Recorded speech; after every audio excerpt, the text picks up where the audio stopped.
Greetings, and welcome to this Abiotic Factor dev vlog with me, Chris. And it's me, Design Director Zag, on Discord. Well, we're here for the holidays, and we've got a little holiday treat for you, our intrepid scientists. Indeed. This update, we've added lots of new things to the game around Christmassy themed what-you-has-its. Let's dive into that big old snow pile of winter cheer. We got some wrapped present. We got some present boxes. They're hidden. They're not that well hidden. They're actually in Antiverse 23. If you don't know where that is, you probably haven't gotten to that part in the game yet, or you forgot what Antiverse 23 was. You should probably pay attention to the lore a little bit more. You can read your emails. If you go there, you can find a whole bunch of presents. Some of the citizens of Antiverse 23 might be wearing some hats. There's a whole bunch of things like that. But after that, there's a new cell you can open in the containment block that we can't really go into a lot of detail on in terms of how to get there, how to unlock it, etc. But once that's unlocked, you get access to a new portal world. What's that over there?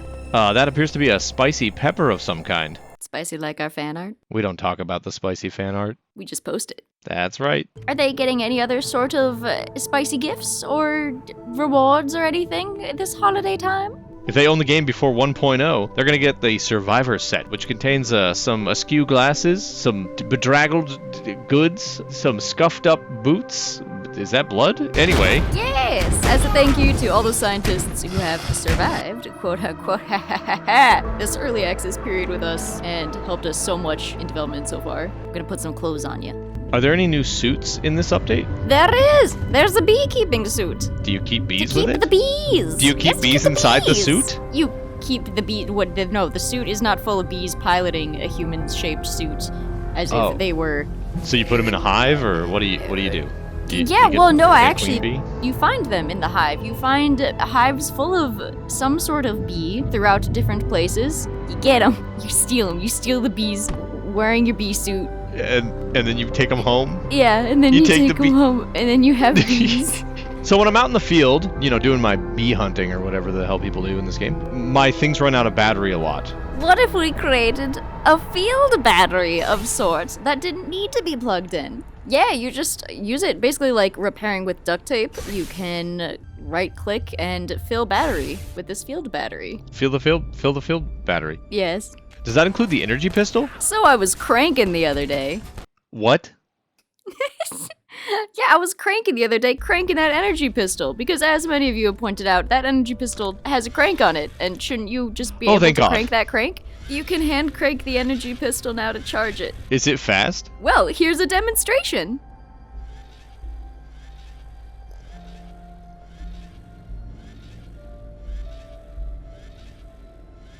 Okay, moving on. The community has been throwing a lot of suggestions at us about throwing.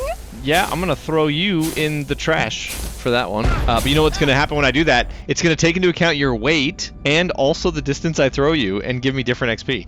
So objects that are thrown, yeah. It's almost worth it. And we've also added throwing knives. There's a whole new class of weapon called throwing knives. We've got the throwing dart, the throwing crystal, and the throwing quill. You can craft these and you can throw them. And honestly, they're really good. And the new sound design from our new sound designer, Chad, oh my god. It's so good. They got that meaty thwack, or crystalline shatter. Anyway, it's great. I'm really excited. Thwack, huh? As you can tell, I'm really excited about throwing improvements. They're a long time coming. There's also another thing we've been working on quite a bit, which is Trinket reworks. All of the trinkets that were in the game have been reworked, or at least most of them. I think a few stayed the same. Gravity cube stayed. Dumb thing. But now we have a lot more options. You'll see some changes to the artwork on a few trinkets. You'll see some new buffs on them. We're not going to spoil any of them. We'll just let you go discover those. But you may actually have some choices to make now. Some decisions. Some little helpful things instead of some of them just being kind of useless. We made bad soup less bad. Bad soup less bad? Bad soup less bad. Bad soup now gives you... Borborygmus. Borborygmus. No, Borborygmus. Which, when you ingest it, you get that, and that is the scientific term for gurgly tum-tum. When you eat bad soup, you're going to get this debuff called Borborygmus. And if you drink more bad soup, or you eat more bad soup, you're going to get sick. So we no longer punish you by immediately making you sick, or by giving you a chance to be sick. We definitely make you sick, but only if you eat 2 servings. We've also changed the severity of bad soup. It's not quite as bad. And we've also reworked a whole bunch of the soup discovery stuff. You can now see yet to be discovered soup soups in your soup compendium, or your soup pendium, as I've been calling it, and everyone's been telling me to stop. Stop. I'm sorry. I've been finding this soup compendium very useful. The soup pendium. Stop. Sometimes I wish I could just disappear. Well, you know what? I've got a solution for you. Really? Introducing the armor that everyone has been able to see in all of our marketing material and vlogs and everything for like a year. I thought she was gonna The kill me. crystalline armor! Oh, okay. Great. The crystalline armor. Yes. The crystalline It's got a neat little trick. If you hold still, you cloak. At least if you have the full set. So please enjoy this stealthy pair of pants, and let's move on to portal sickness. Portal sickness? Oh no! What's that, and how does it affect me? Yeah, so Dr. Thule came to us and he was like, hey, I mean, he didn't say that, he was like, hey, Did you happen to coffee, find but coffee? My coffee hole.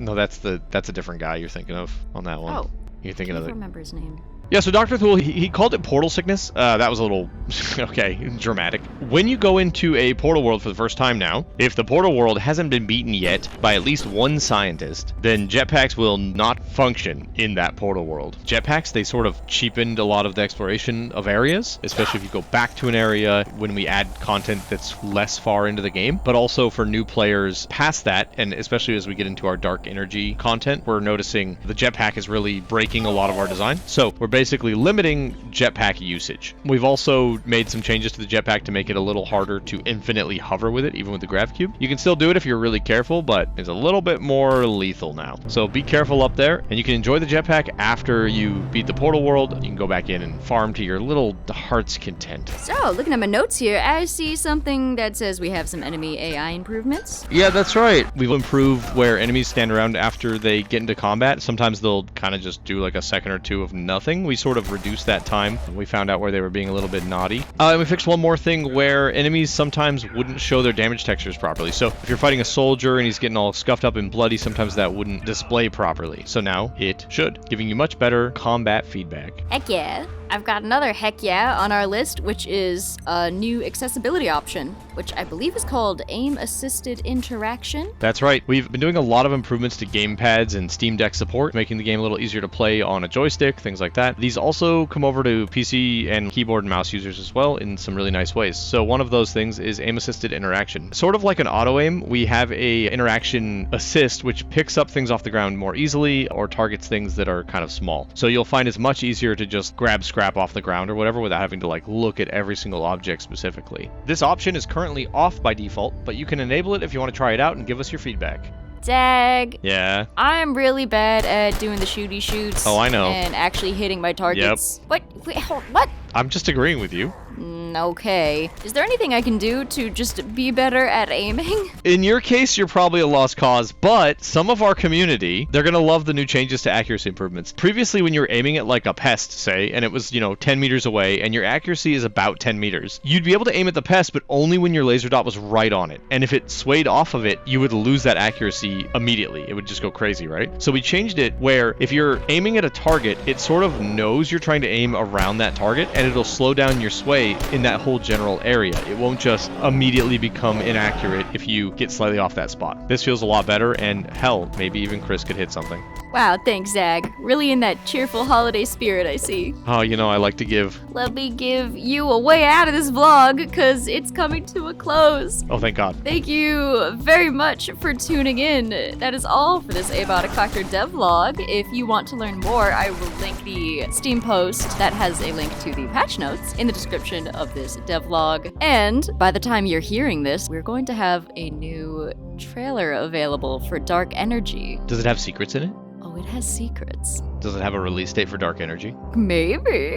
Hey, thanks everybody for listening to this vlog, and it's been really great getting all your feedback through early access, and we're just really excited to keep bringing out content. We want to work on this game for quite a while and keep pouring stuff into the game, and we can't do that without your help. So thank you very much for that, and I hope you all have wonderful and very happy holidays. And a happy new year. Hey, I guess.